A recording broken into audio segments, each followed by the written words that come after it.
What's up, guys? Out here at Joe Eakes, Kure Beach. You can't tell, but the ocean's right there. I can see it on the horizon. It's pretty cool. So hole one is right here. So they recently redid all their tee pads and their tee signs. Well, they have these, which are cool. So red's alternate, yellow is standard. And it just gives you an idea of which basket to shoot at. There are a couple holes where it's both red and yellow. You can't really tell right now. Let's see if I can zoom for you. Yeah, you can see the red and the yellow on that basket. Yeah, hole one, first throws of the day. Haven't really warmed up. Warming up with a nice cold rock star. We'll see. Just waiting for it to get bright out.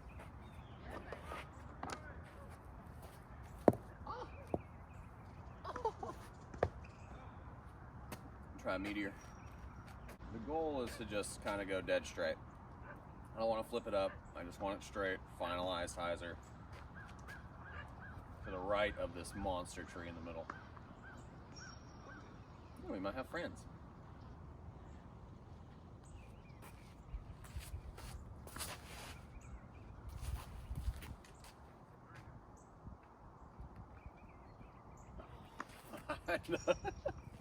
First shot of the day, we're chilling.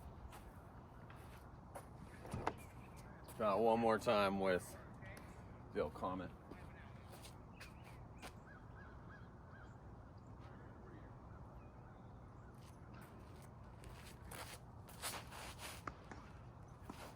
Gosh, my ace runner today? Oh my goodness. It's gonna be a good day, folks. So both those drives landed absolutely perfectly.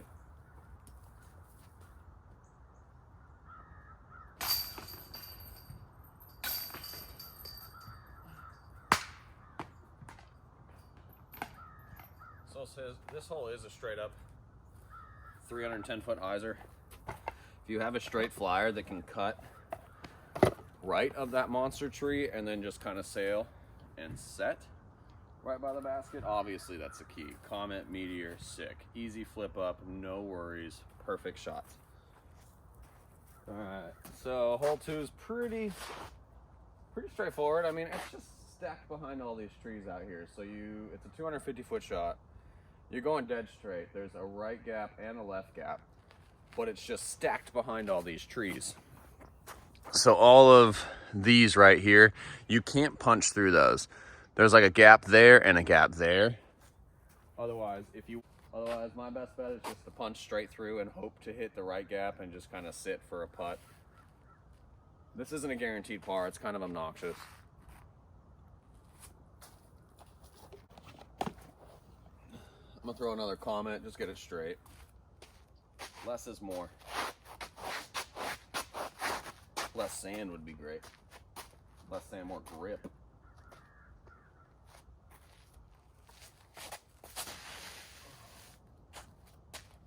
Hyzer. I don't think it ever came down. So one cool thing about this course, A, it's never busy, but then B, in comparison to like Arrowhead and stuff like that, excuse me, it's a decent course. You can hit some distance. There's like one par five, technically two. The second one is definitely a gimme, but it's just beautiful out here. It's one of those things where you can chase the fairways, you know, down low, or you can punch up over all these trees, more like shrubbery. But there's not a tree here over 30 feet high. So if you want to, you can just blast it and have fun and not worry about it.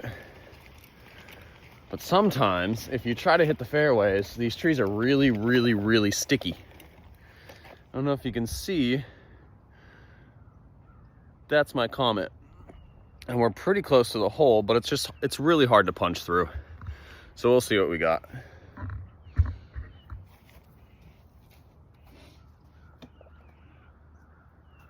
Shake this girl down or what? No way. All right. I know one way. One way only.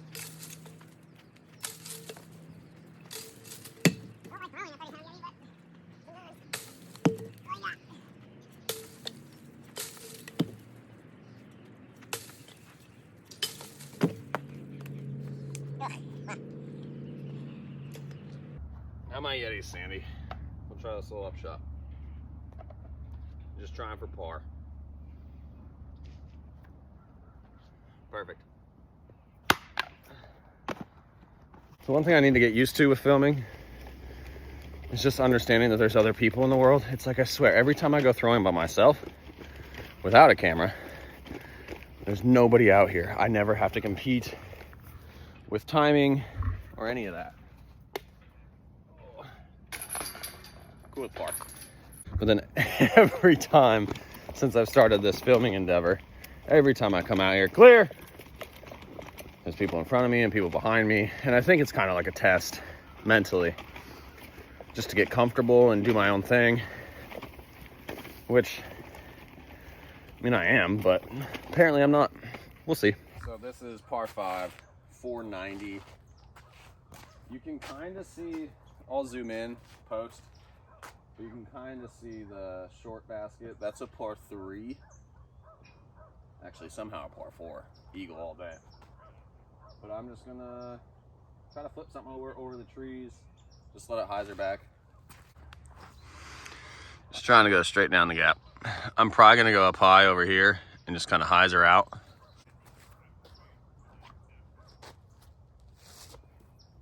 So something pretty straight.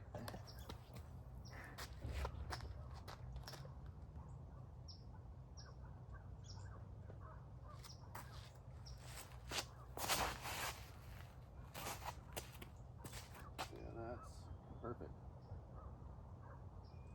Sweet.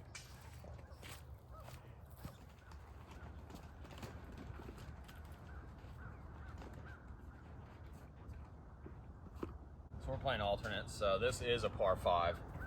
I'll let it right over here. Kind of pinch myself off, but I can throw like a flippy forehand and have it bend back into this fairway. Actually, no, I'm just going to throw a punch out.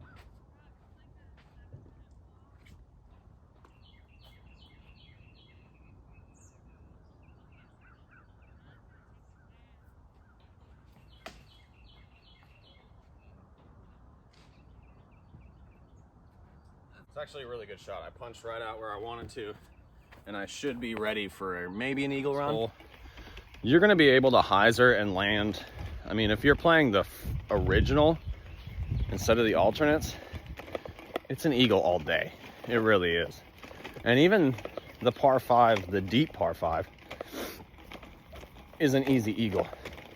Like, I threw 60% all hyzer, landed dead center fairway, threw another lazy hyzer with a zone, and now I'm honestly just outside the circle.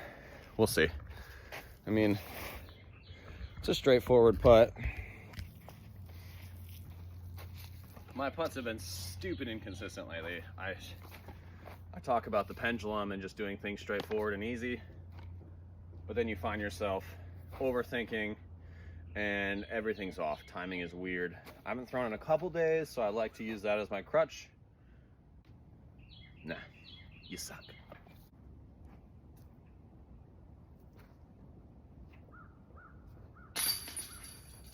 And that's an eagle.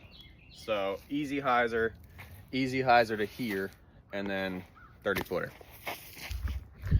And this is one of those holes where, when I first started playing here, I never thought about going up and over and just creating my own fairways, because honestly, I felt like this natural separation between me and anybody who might be a pro, I guess you could say. Because the only time I ever see that kind of thing happen is if, you know, you see Simon or Eagle or Paul or somebody just bombing par 5s over fairways. Which mentally, for a long time, wasn't even in my wheelhouse. I didn't think I could possibly do that. And then with years and years and years of throwing plastic at trees, somehow now I know how to do that.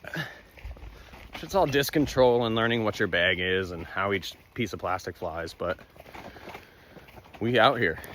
We getting eagles. We are 3 down through 3, walking up to 4. It's just a baby ace run. Or it's here. I don't know if that's on. It feels right.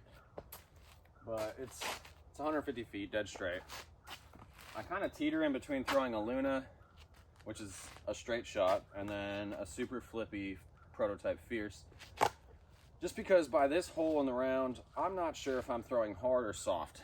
I don't know if I'm trying to just lazy everything in, dad putt, or if I'm playing like I'm, you know, I got a fire under my butt and I'm just working. Today I'm playing pretty soft.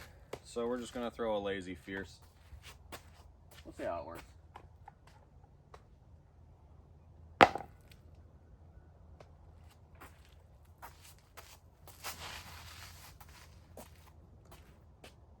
Oh, if I wouldn't have hit that tree, I'm calling that an ace. But that's what everybody says. So now we'll throw a little more zest, a little more Annie.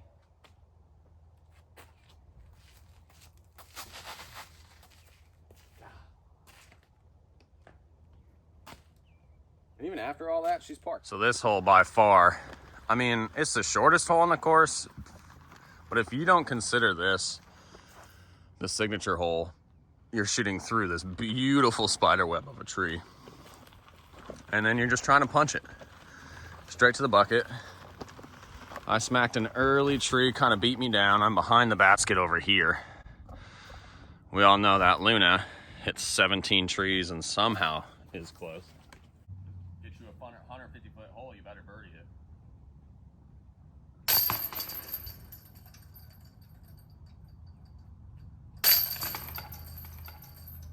What a slow-mo of that sand.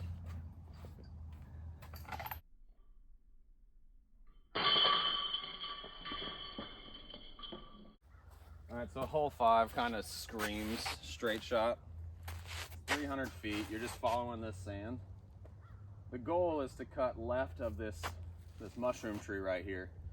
Most of the time, if I throw anything mids, a passion, a buzz, a meat, anything, I'm hitting that tree.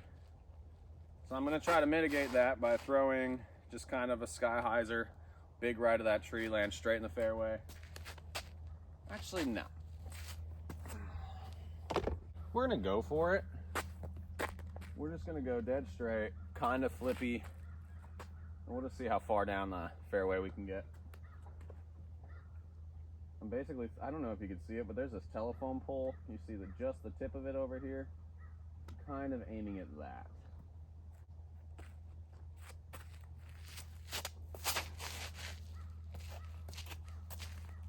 I mean, that feels really nice. It's pretty deep.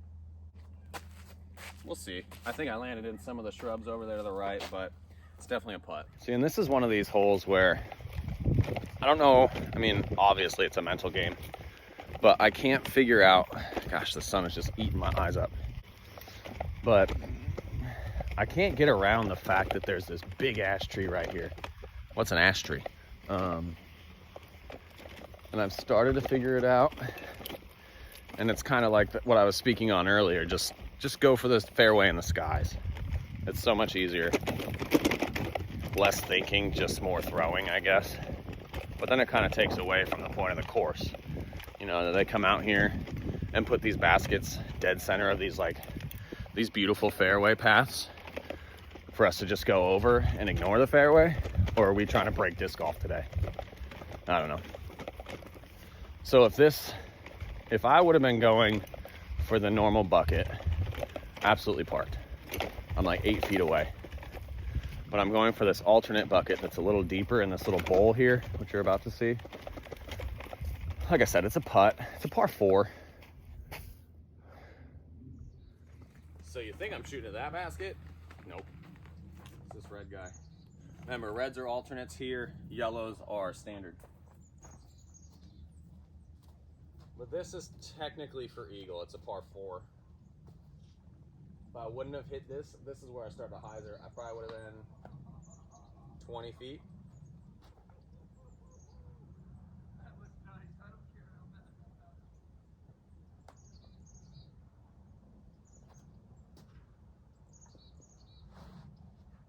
I'm good with that.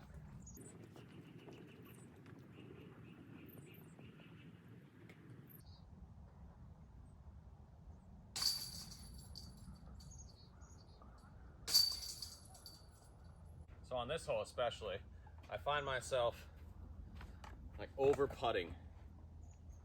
And a lot of the times, I kind of attribute it to just like, I don't know, bad depth perception. I don't have the best vision. But then also maybe I just haven't really, I don't know, tuned in my distance control. Because most of the time I end up 20 feet past the basket after an easy upshot from like here. And then I'm stuck with the toughest shot I could possibly imagine through all those trees.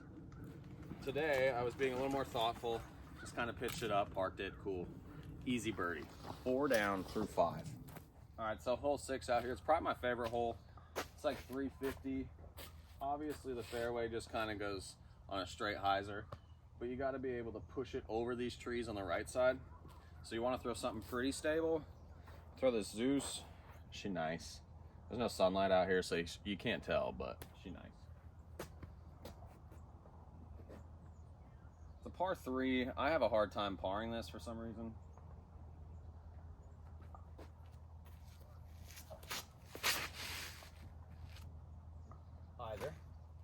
Hyzer. See, and instead of going high, I go a little too low. I always seem to catch those trees on the fringe of the fairway, and then I'm stuck under doing some kneel on knee push putt weird shot. So like I was saying, now I didn't come over these trees as high as I needed to. Honestly, maybe 2 more feet, and I would have crested directly over this tree, skipped probably 10 feet, and would have been parked for like an easy 2. But instead, I have this funky, we'll use this nice lava rock out here as a marker. I have this funky push putt, almost kneeling. I don't have to kneel, so I'm not going to. But it's still uncomfortable. So I'm just looking at the foliage around me. I'm in this nice little bubble, but it's not. I don't have total free range of motion. So we're just gonna, come on. Oh, just tickled it. Oh. Same result. That's a par, that's fine. People I was talking about, here they are, they caught up. Fortunately, easy par. I would love a birdie on this hole. I've gotten a couple. Hell yeah. But, like I said, for some reason, the second I crest these trees over here, I just lose it all. All my speed, all my distance, just clear. So it might be my fault. Yeah, I just need a little more velocity. Because even on that hole, I feel like I'm throwing 70%. I'm not really pushing it. And maybe if I did push it, we'd be sitting parked every time. I think I honestly just need something more stable. I have a couple time lapses that I never throw, which I think I should. This hole's kind of funky. I've aced it a couple times. Only with skip shots though. I don't know if I'm gonna try a skip shot today. Yeah, why not? Little cap wrap. But yeah, it's just, you follow this sand right around this bend. It's probably 100 feet into that corner.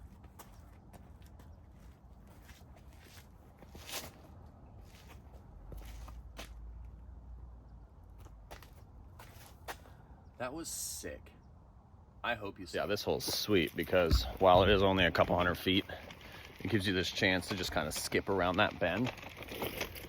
And I've gotten it twice, both with cap wraps, both big skips. Normally I throw like a zone up and over everything, and it gives me a chance to just kind of hyzer in and park myself. But if I do this skip shot, I mean, it's the same result. It's just there's obviously, like I've been talking about, a lot more obstacles down low than there are up high. The fairway in the sky is always wide open. But on the contrary, if you just throw a good line, skip shot or not, you find yourself parked. Being parked is always pretty cool.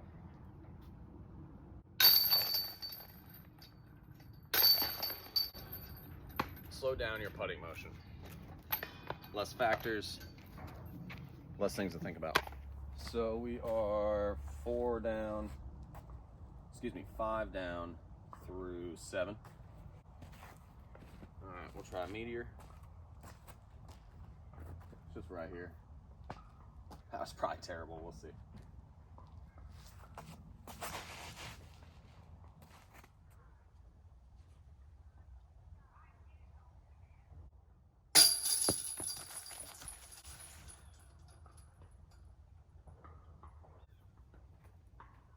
Well, that's disappointing.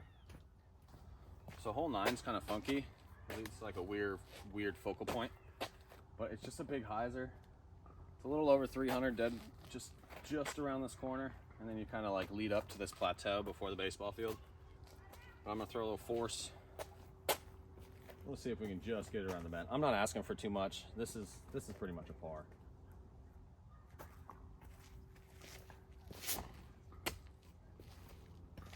Missed that. Nope. So, on shots like that, so normally I'm a pretty strong forearm thrower, but with that comes, you need to be strong with your wrist. If you let your wrist kind of just fumble and dump off, then you'll see what you saw there, and that's a lot of flutter. Also, I flipped that disc way over, and it's a force, so me just kind of whipping it out there, flipping it over. Obviously, we can do things with that disc, but if your wrist isn't strong and straight, then you're really not going to be able to do anything. But I ended up in a decent spot. Yeah. So we have an upshot for where we're at. So you can barely tell what's going on out there. But I ended up right here by this bush. There's probably a snake in there. I'm just going to throw a little Luna forehand. Just get it up there.